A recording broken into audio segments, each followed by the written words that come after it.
حضرت مفتی تقی صاحب نے کہہ دیا کہ یہ رات کو ان کا جو عمل ہے ایسے جیسے حضرت عمر راتوں کو رعایا کی خیال کیا کرتے تھے، انہوں نے سنت کو زندہ کیا ہے۔ اس پہ جو لوگوں کی طرف سے برا بھلا کہا گیا ہے، بوڑھے کسی کے بڑھاپے کو نہیں دیکھ رہے، اس کی سفید داڑھی کو نہیں دیکھ رہے، اس کے علم کو نہیں دیکھ رہے، لفافہ خور مولوی اور کیا کیا الفاظ جو زبان سے ادا کرنا بھی مشکل۔ بھائی اگر کسی نے کسی حاکم کی کسی بھی عہدے دار کی تعریف کر دی اس کے کسی اچھے عمل میں، تو اس پہ اتنا سیخ پا ہونے کی کیا ضرورت ہے؟ چوروں کی تعریف کی ہے، ڈاکوؤں کی تعریف کی ہے، آپ کی نظر میں چور ہوگا بھائی، ان کی نظر میں نہیں ہے۔ کہتے ہیں ماضی اٹھا کے دیکھو، کیوں ماضی کسی کا دیکھیں بھائی؟ ہمیں ماضی دیکھنے کا حکم ہے، حال دیکھنے کا حکم ہے۔ ماضی تو عمران خان کا بھی کوئی اچھا نہیں تھا، لیکن جب عمران خان کے ماضی کی کوئی بات کرتا تھا ہم کیا کہتے تھے؟ ماضی میں نہیں، کیا دیکھو؟ حال دیکھو۔ تو اب آپ حال کیوں نہیں دیکھ رہے؟ تو پوری قوم ایک عجیب دماغی مریض بنی ہوئی ہے۔ آپ زیادہ سے زیادہ یہ کہہ دو بھائی ہمیں حضرت مفتی تقی صاحب کی اس بات سے کیا ہے؟ اختلاف، ہماری رائے میں ایسا نہیں ہے، ختم ہو گئی کہانی۔ ہر چیز کو ہماری قوم ایمان اور کفر کا مسئلہ بناتی ہے، ہر چیز کو۔ کچھ لوگوں نے تو یہاں تک کہنا شروع کر دیا کہ یہ حضرت عمر کی گستاخی ہے، حضرت عمر کے برابر۔ بھائی حضرت عمر کے برابر کون کس کو قرار دے سکتا ہے؟ اگر حضرت مفتی تقی صاحب یہ کہتے کہ نبی کی سنت زندہ کر دی تو کیا نبی کے برابر قرار دے دیا؟ اچھا سوچنا سیکھو۔ اچھا اب ہم کسی کے فیور میں بات کرتے ہیں تو کیا چونکہ دیوبندی ہیں، چونکہ حنفی ہیں، لہذا یہ حنفیوں کی تائید کر رہے ہیں؟ مفتی تقی صاحب عالم اسلام کے اسکالر ہیں، اور جتنے بھی عالم اسلام کے دنیا میں اسکالر آئے ہیں، کوئی حنفی تھا، کوئی شافی تھا، کوئی مالکی تھا، کوئی حنبلی تھا۔ یہ تو پانچویں چیز اب مارکیٹ میں آئی ہے۔ اس کے علاوہ پہلے ابن حجر تو شافی ہیں، تو آپ کیوں علامہ ابن حجر کی تحقیقات سے استفادہ کرتے ہو؟ آپ بولو ہم نہیں مانیں گے ابن حجر کو کیونکہ وہ کیا تھے؟ شافی تھے۔ آپ بولو ہم نہیں مانیں گے علامہ نووی کی تحقیقات کو، ان کی صحیح مسلم کی شرح نہیں پڑھیں گے کیونکہ وہ کیا تھے؟ شافی تھے۔ آپ بولو ہم سعودیوں کے مفتیوں کے فتووں کو نہیں مانتے کیونکہ وہ کیا ہیں؟ حنبلی ہیں۔ یہ تو پاکستان میں ایک چیز پیدا ہو گئی ہے کہ جو فقہ کے مدون مکاتب ہیں، جن پہ پوری امت کا اجماع ہے کہ یہ ٹھیک ہے، کسی ایک کو بھی فالو کرو، آپ ان سے ہٹ گئے ہو۔ میں دیکھتا ہوں جب میں کوئی علمی بات کرتا ہوں، ابے بھائی یہ تو دیوبندی ہے، یہ تو حنفی ہے۔ آپ دلائل سے جب جواب نہیں دیتے، باطل کی عادت ہوتی ہے دلیل کا جواب دلیل سے نہیں دے گا، ہمیشہ کس پہ آتا ہے؟ وہ ذاتیات پہ آ جاتا ہے۔ یہ میرا ٹاپک نہیں ہے، کہیں اور کو میں جا رہا ہوں، لیکن بہرحال ابھی واپس آ رہا ہوں میں۔ بدگمانی ابھی ساحل ادیم صاحب کی میں نے بات ریکارڈ کروائی تھی نا کہ ملک میں بغاوت کی باتیں مت کرو بھائی، یہ خلافت نہیں آئے گی، ملک کے ٹکڑے ٹکڑے ہو جائیں گے۔ اور جو آپ نے حدیث پیش کی ہے، آپ حدیث کا مطلب غلط بیان کر رہے ہو۔ تو ساحل ادیم صاحب کا جواب کیا آیا ہے؟ حنفی مفتی، حنفی۔ اب دیکھو یہ غیر اخلاقی حرکت ہوئی کہ نہیں ہوئی؟ اس سے پہلے تو آپ نے کبھی نہیں کہا حنفی مفتی۔ اب آپ پبلک کو بیوقوف بنانے کے لیے حنفیت کا لفظ میرے ساتھ لگا رہے ہو، یہ شو کرنے کے لیے کہ اسلام کی بات نہیں کر رہا، یہ کس کی بات کر رہے ہیں؟ حنفیت۔ اس سے انسان کا پھر امیج خراب ہوتا ہے کہ آپ علمی بات کا جواب علمی انداز میں دو۔ اور دیوبندی تو ہم اپنے نام کے ساتھ ویسے ہی نہیں لگاتے، ہمارے کابر لگاتے ہی نہیں ہیں، جنہوں نے لگایا تو وہ ان کا ذاتی عمل ہے۔ دیوبندی تو کوئی مسلک تھوڑی ہے، اصل میں تو مکاتب فکر جو اہل سنت والجماعت کے ہیں وہ کتنے ہیں؟ وہ 4 ہیں، حنفی، مالکی، شافی، حنبلی۔ دیوبندی تو ہندوستان میں بریلویوں سے فرق کرنے کے لیے ان کو کہا جانے لگا۔ ڈاکٹر ذاکر نائک کے بیٹے سے میری ملاقات ہوئی، عالم بنے ہیں سعودی عرب میں۔ میں نے کہا آپ چاروں فقہ میں سے کون سے فقہ میں آپ عالم بنے؟ انہوں نے کہا حنبلی۔ انہوں نے تو نہیں کہا کہ میں نہیں مانتا کسی کو، یہ ان کے بیٹے سے میری گپ شپ ہے۔ تو ان کے بیٹے سے میں نے پوچھا کیا؟ انہوں نے کہا میں فقہ حنبلی میں۔ وجہ اس کی یہ ہے کہ نصاب جو ہے نا، نصاب علماء کا، وہ ان چاروں کے علاوہ کسی اور میں ہے نہیں، وہ انہی میں ہے۔ جس کو بھی عالم بننا پڑتا ہے یا تو فقہ حنفی میں وہ اسپیشلسٹ بنے گا، یا فقہ شافعی میں، یا مالکیہ میں، یا حنبلی میں۔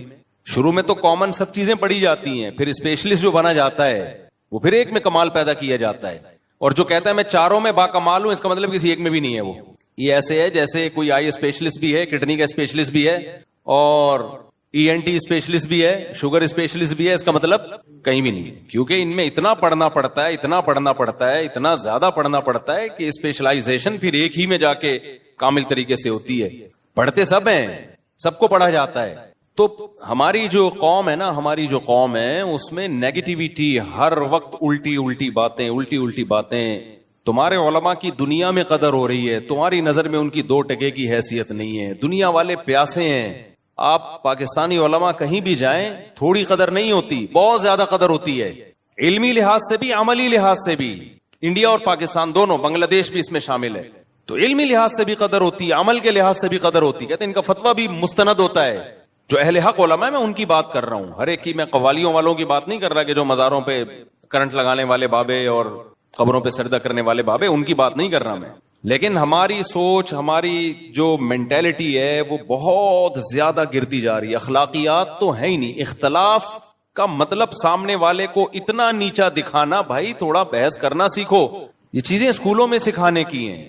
اعتدال بھی کوئی چیز ہوتی ہے. آپ اختلاف کرو, ہم نہیں کہتے کہ آپ کسی کی اندھی تقلید میں آ جاؤ. آپ کی ایک رائے ہے, آپ گورنر کو برا سمجھ رہے ہو, آپ بولو بھائی ہماری رائے میں یہ ٹھیک نہیں ہے, ختم ہو گئی بات. تو ایسا دیکھو, جب انسان کی زبان خراب ہوتی ہے نا, میں نے بتایا کہ زبان خراب کب ہوتی ہے, سب سے پہلے بدگمانی. حضرت مفتی تقی عثمانی صاحب کا کامران ٹیسوری سے کچھ بھی لینا دینا نہیں, 5 روپے بھی نہیں لیے ہوں گے انہوں نے. دوسری بات یہ کہ آپ کے پاس کرائٹیریا کیا ہے. کیا آپ نے یہ فرض کر لیا ہے کہ آپ کی مرضی کا اگر سیاستدان نہ جیتے الیکشن میں تو وہ لازمی غلطی ہوگا؟ یہ فرض کیوں کیا ہوا ہے آپ نے, اور سارے ہی غلط ہوں گے؟ کیا دنیا میں کوئی ایسا شعبہ ہے جس میں 100% لوگ غلط ہوں؟ ہے بھائی, ہم سے آپ دین کا علم سیکھو بھائی, اس میں ہماری رائے معتبر ہوگی. سیاسی چیزوں میں جتنی ہمیں جو تجزیہ ہے, جو ہم معلومات ہیں, اس کے حساب سے ہم بھی ایک رائے قائم کرتے ہیں, اور وہ رائے ہماری تبدیل بھی ہو سکتی ہے. میں تو ایک اصول اور ضابطہ بیان کر رہا ہوں کہ بھائی دشمن کی رائے کا اعتبار بولو نہیں ہوتا. آپ کا کسی سے جھگڑا چل رہا ہے پیسوں کا, تو کسی دوسرے نے آپ کے دشمن کے خلاف کیس کیا, اور جس نے کیس کیا اس نے آپ کو گواہی کے طور پہ پیش کر دیا کورٹ میں, تو آپ کا مخالف جرا کر سکتا ہے کہ یہ تو میرا دشمن ہے, یہ تو ویسے ہی میرے خلاف ہے. ساس گواہی دے رہی ہو بہو کے خلاف, مانی جائے گی؟ سوکن گواہی دے رہی ہو سوکن کے خلاف, مانی جائے گی؟ نہیں مانی جاتی اسلام میں. بہو ساس کے خلاف گواہی دے, نہیں مانی جاتی. تو ہمارے ہاں مختلف قسم کے کرائیٹیریا ہم لوگوں نے بنا لیے. بھائی کچھ پازیٹیوٹی پیدا کرو خدا کے لیے, ڈپریشن سے نکلو, کچھ اچھا سوچنا شروع کرو, اچھا سوچنا شروع کرو, اور زبان کو لگام دو. فیس بک پہ جو کمنٹس ہوتے ہیں نا, اس سے پتا چلتا ہے کسی قوم کی اخلاقیات اس وقت کہاں جا رہی ہیں. قوم کی جو اخلاقیات ہے نا, وہ کیا اس وقت حال کیا ہے اخلاقیات کا. اتنا برا بلا, اتنا برا بلا. وہ یار بےچارے بوڑھے بزرگ ہیں, ان کی زندگیاں کھپ گئیں. اچھا لوگ یہ بھی دیکھ رہے ہوتے ہیں یہ اتنے روپے کما رہے ہیں. بھائی جو آدمی 1 ارب کما سکتا ہے نا, اگر وہ 1 کروڑ کما رہا ہے تو یہ بہت بڑی فضیلت کی بات ہے. اگر وہ 1 کروڑ کما سکتا ہے اور 1 لاکھ کما رہا ہے, کما وہ 1 کروڑ سکتا ہے محنت کر کے, لیکن دنیا کی محبت نہیں ہے لہذا گزارا 1 لاکھ پہ کر رہا ہے, تو یہ بھی اس کی علامت ہے نیک آدمی ہے. یہ دین کی خدمت کو آگے پیچھے کر کے 1 کروڑ کما سکتا تھا, یا ابھی 1 کروڑ کما رہا ہے لیکن دین کی خدمت چھوڑے تو یہ 1 ارب کما سکتا ہے, لیکن نہیں کما رہا, دین کے کام میں لگا ہوا ہے, تو آپ اس کے 1 کروڑ دیکھ رہے ہو. تو اب کیا ہے, دین آپ صرف علماء سے ہی سیکھ سکتے ہو. اگر کسی قوم کو اس ملک کے سارے ڈاکٹروں کے خلاف کر دیا جائے کہ ڈاکٹر سازشی ہوتے ہیں, ڈاکٹر 2 نمبر ہوتے ہیں, تو بیڑا غرق کس کا ہوگا؟ صحت کا ہوگا. کیونکہ جب ڈاکٹروں سے اعتماد اٹھے گا تو لوگ عطائی حکیموں کے پاس جائیں گے. حکیم بھی صحیح نہیں ہوں گے, بلکہ جو عطائی حکیم ہوتے ہیں نا, حکیموں کی بھی 2 قسمیں. ایک تو ہوتے ہیں جو پراپر وے میں پڑھے ہوں کسی ادارے میں, اور ناغے نہ کیے ہوں, پڑھے بھی ہوں. ورنہ اداروں میں ایسا ہو رہا ہے کہ میں ایسے حکیموں کو جانتا ہوں ماشاءاللہ, آپ کبھی خوشبو لگا کے آؤ تو میں آپ کو بتاؤں گا کہ ایک دن بھی یونیورسٹی میں نہیں گئے. جو حکمت کا کورس ہوتا ہے نا, ہمدرد یونیورسٹی وغیرہ جیسی یونیورسٹیاں جو حکیم سعید بنا کے, ایک دن بھی نہیں گئے, سرٹیفکیٹ ہے ان کے پاس, اور نہ کسی سے باقاعدہ پڑھا, بس تجربے کر کے نا. اور کچھ تو ایسے 2 نمبر ہیں, ہر دوا میں پیناڈول کا پاؤڈر ملاتے ہیں یا ڈسپرین کا پاؤڈر ملاتے ہیں. آپ وہ جب کھاتے ہو سونف میں ملا ہوا ہوتا ہے وہ پاؤڈر بننے کے بعد پتہ نہیں چلتا. سونف بھی ہے اس میں, کالا نمک بھی ہوگا اور وہ بھی ہوگا. تو آپ نے جب کھایا تو ڈسپرین کھانے کے بعد آدمی کی طبیعت کیا ہوتی ہے؟ Fit fought. پیناڈول کھانے کے بعد ایکٹیو ہو جاتا ہے. کہتا ہے یار ہزاروں ڈاکٹروں سے علاج کرایا, فائدہ اس گلی محلے کے حکیم سے ہوا 5 روپے میں. تو اگر آپ ریلائبل ڈاکٹروں کو کا یہ امیج دنیا کے سامنے لاؤ کہ یہ سب بکے ہوئے ہیں, سب 2 نمبر ہیں, سب بیوقوف بنا رہے ہیں, سب منجن بیچ رہے ہیں, تو ڈاکٹروں کا منجن کے بجائے پھر جاہلوں کا منجن بکے گا کہ نہیں بکے گا؟ بولتے کیوں نہیں؟ تو جب آپ جن لوگوں کو اسلام کے خلاف کھل کر بول سکتے ہیں نا, وہ تو کھل کے اسلام کے خلاف بولتے ہیں. جو اسلام کے خلاف نہیں بول سکتے, تھوڑا سا ان کے دل میں خوف ہے یا عوام کا ڈر ہے, تو وہ پھر کس پہ آ جاتے ہیں؟ علماء پہ آ جاتے ہیں. وہ علماء کے خلاف بولنا شروع کر دیتے ہیں. یہ دیکھو مولوی دوسروں کو بتاتے ہیں آیت الکرسی پڑھ کے دم کرو, حفاظت ہوگی, خود گارڈ رکھے ہوئے ہیں. کسی نے مولانا طارق جمیل صاحب کے بارے میں کہا تھا بھائی شریعت میں دعا اور اسباب ایک دوسرے کے منافی بولو نہیں. مولانا طارق جمیل صاحب نے اگر یہ کہا ہوتا نا کہ آیت الکرسی پڑھو پھر تالا نہ لگاؤ دکان پہ، یہ عامل لوگ کر رہے ہوتے ہیں یہ ڈرامے بازی، پھر ہم کہتے کہ قول اور فعل میں تضاد ہے. اگر مولوی یہ کہہ رہا ہوتا آپ کو کہ پیسہ مت رکھو، مولانا کے بارے میں نا کسی نے یہ بھی تبصرہ کیا کہ گاڑی میں گھوم رہے ہیں اور بڑا سی کوٹھی بنائی بھی ہے انہوں نے اپنے گاؤں میں. مولانا ویسے ہی باپ دادا سے مالدار چلے آ رہے ہیں، ان کے تو کوٹھیاں بنگلے ان کے تو شروع سے ہی ہے نا، مالدار فیملی میں پیدا ہوئے ہیں.